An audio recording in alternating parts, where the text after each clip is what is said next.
इष्टान् भोगान् हि वो देवा दास्यन्ते यज्ञ भाविताः तैर्दत्तान् प्रदायभ्यो यो भुङ्क्ते स्तेन एव सः। कह रहा इष्टान भोगान ही वो देवा दास्यन्ते यज्ञ भाविताः। गीता के 3 अध्याय का ये श्लोक है और इसमें कृष्ण जी कह रहे हैं इष्टान भोगान ही वो देवा, जो भी तुम्हारी इष्ट कामनाएं हैं, जो भी तुम्हारी इच्छाएं हैं, जो भी तुम्हारी चाहते हैं, जीवन की आवश्यकताएं हैं, यज्ञ संपन्न होने पर वो सभी देवता तुम्हारी सभी आवश्यकताओं की पूर्ति करेंगे। फिर कहते हैं तैर दत्तान प्रदायेभ्यो, देवताओं के द्वारा जो तुम्हें ये प्रदान किया गया है, थोड़ा है ज्यादा है जितना भी है, तैर दत्तान प्रदायेभ्यो, देवताओं के द्वारा तुम्हें ये जितना कुछ भी प्रदान किया गया है, वो व्यक्ति जो इसे अकेले अकेले में भोग करता है, यानी कि उन देवताओं को चढ़ाए बिना भोगता है, वो स्तेन एव सह, स्तेन है मतलब चोर है। कठिन है शब्द माता जी, लेकिन मेरे नहीं है, गुस्सा है मुझ पर मत निकालना। जाके गीता को पढ़ना और गीता के 3 अध्याय में ये श्लोक मिल जाएगा, 11वां या 12वां श्लोक होगा, वहां पर आपको ये मिल जाएगा। और यहाँ पर कृष्ण जी कह रहे हैं कि तुम्हारे जीवन की सभी आवश्यकताएं किससे पूर्ण होंगी? यज्ञ से होंगी। और यज्ञ के द्वारा देवता प्रसन्न होकर जो तुम्हें देंगे, अगर तुम उसे अकेले अकेले खाओगे तो तुम चोर हो, तो तुम चोरी कर रहे हो। तो इसलिए चोरी मत करो, जो ईश्वर ने दिया है उसमें से कहते तेरा तुझको अर्पण, तो उसको अर्पण करते हुए उन सुख साधनों का उपभोग करो। उसके द्वारा दिए गए सुख साधनों को उस पर चढ़ाकर, अब उस पर चढ़ाने का अर्थ ये है कि उसके नाम पर उन लोगों तक, उन अवस्थाओं तक पहुंचाया जाए जिससे संसार के अन्य लोगों को उससे लाभ मिले। किसी गुरुद्वारे में लंगर है या किसी मंदिर में लंगर है या कहीं पर कोई अच्छा काम हो रहा है, कहीं पर भी हो रहा है, कहीं अच्छा काम हो रहा है, वहां पर आप गए और आपने कहा हाँ जी मेरी तरफ से ये योगदान मेरी तरफ से, तो वो क्या है? परमात्मा ने आपको सामर्थ्य दिया था इतना सारा, इतने सारे में से आपने इतना कहा कि चलो इतना जो है ये मैं दे रहा हूं, तो चढ़ाओ। इस तरह से चढ़ाया जाता है। और ये खुद कृष्ण जी कह रहे हैं। और आप सोच कर देखो, अगर कृष्ण जी हमें ये कह रहे हैं कि यज्ञ के द्वारा देवता प्रसन्न होकर तुम्हारी आवश्यकताएं पूरी करेंगे, तो क्या वो खुद यज्ञ नहीं करते होंगे? हमें महाभारत को पढ़ के सुनाता नहीं, हमें सिर्फ भागवत पुराण कथा। वो यार खाड़ यार मैंने बोल रहा है तो सारी गाड़ी बोल। हाँ थोड़ा मैं नहीं करना, वो कहता मैं भी करना, मैं भी करना।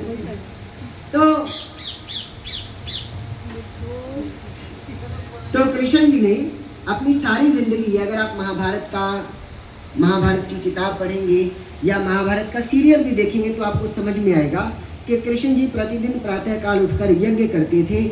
और रामचंद्र जी ने जैसे अपना सारा जीवन यज्ञ के लिए लगाया, वैसे ही श्री कृष्ण जी ने भी लगाया था। अब आप सोच रहे होंगे कि 5 से 10 मिनट का समय मिला है, ये मैं कृष्ण जी को लेकर आज क्यों बैठ गया हूँ? क्योंकि मुझे आने वाला भविष्य दिखाई दे रहा है कि जन्माष्टमी आने है, और जन्माष्टमी आ रही है। तो मेरा तो मन ये कहता है कि एक तो 2 तरह से हम जन्माष्टमी मना सकते हैं। देखो ध्यान करना, गौर करना, हम 2 तरह से जन्माष्टमी मना सकते हैं। एक, हम उस तरह से मनाएं जैसे हमारा मन कहता है, हम उस तरह से मनाएं।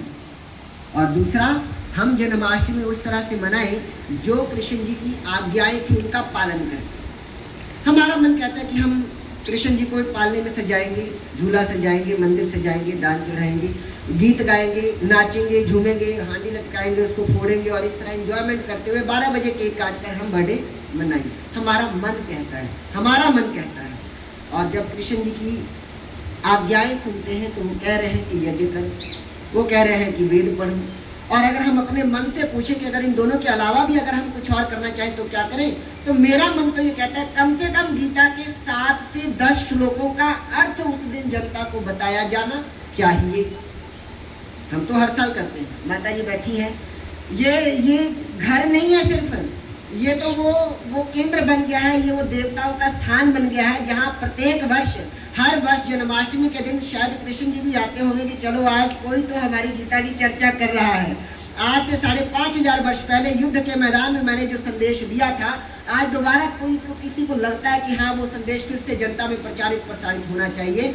तो हमेशा की तरह इस साल भी जब जन्माष्टमी आएगी तो उससे पहले कृष्ण जी की आज्ञा का पालन करते हुए, अपनी मनमानी करते हुए नहीं, कृष्ण जी की आज्ञा का पालन करते हुए हम लोग उन्हीं की तरह वेद मंत्रों का उच्चारण करके यज्ञ में आहुति देंगे और पर्यावरण को शुद्ध करने का अपना कर्तव्य निभाते हुए उनकी गीता से जो उन्होंने आज्ञाएं दी हैं, जो उन्होंने हमें काम करने को कहे हैं, जो कर्तव्य बताए हैं, कहा उन्होंने 18वें अध्याय के 5वें श्लोक में, यज्ञ दान तपः कर्मम न त्याज्यम कार्यमेव तत्। यज्ञ करना, दान करना और तपस्या करना, ये इन तीनों कार्यों को छोड़ना नहीं चाहिए, न त्याज्यम, त्यागना नहीं चाहिए, बल्कि ये कार्य अवश्य संपन्न किए जाने चाहिए। तो उन्होंने जिन कार्यों को आवश्यक मानकर संपन्न करने के लिए कहा है, हम वो कार्य जरूर करेंगे। उसके अलावा अपने मन की इच्छा से भी जो हम करना चाहिए वो हम कर सकते हैं।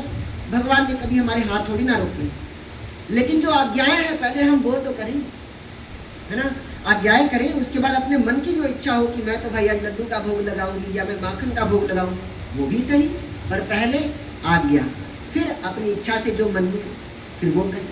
तो हम यही करने वाले हैं। इस बार भी जन्माष्टमी से पूर्व यहाँ पर यज्ञ होगा और गीता के श्लोकों का अर्थ समझाया जाएगा। आप सभी से निवेदन है कि अपने अपने मन में विचार करें कि क्या ऐसे कार्यक्रम आपके घर के आसपास भी होने चाहिए, क्या वेद मंत्रों की ध्वनि आपके घर के चारों तरफ भी गूंजनी चाहिए, क्या यज्ञ की सुगंधि से आपके घर का भी वातावरण पवित्र होना चाहिए, और क्या गीता के महान उपदेश से आपके मनों में भी उसी कृष्ण भावना का संचार होना चाहिए, उसी वीरता का संचार होना चाहिए जो आज से 5,500 वर्ष पहले श्री कृष्ण जी ने कहा था। तो इन्हीं सारी बातों के साथ मैं अपनी वाणी को यहाँ पर विराम देता हूँ। इति ओम शांति।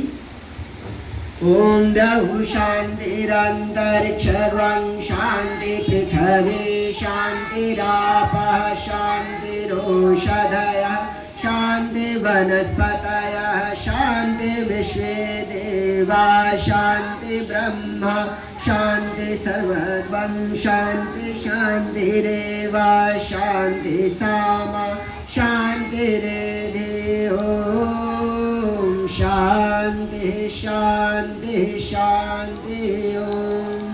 जो बोले स्वभय वैदिक धर्म की जय हो। महर्षि दयानंद महाराज की जय हो। गुरुवर विरजानंद महाराज की जय हो। मर्यादा पुरुषोत्तम श्री रामचंद्र महाराज की जय हो। युगीरायुगेश्वर श्री कृष्ण महाराज की जय हो। भारत माता की जय हो। गौ माता का पालन हो। आर्य समाज अमर रहे। वेद की ज्योति जलती रहे। ओम का झंडा ऊंचा रहे। प्राणियों में सद्भावना हो। विश्व का कल्याण हो। वैदिक ध्वनि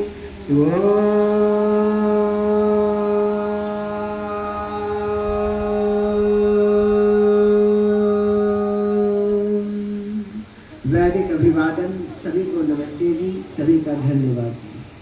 हाँ, फूल लेकर सभी खड़े हो जाएंगे और हमारे लच्छू जी महाराज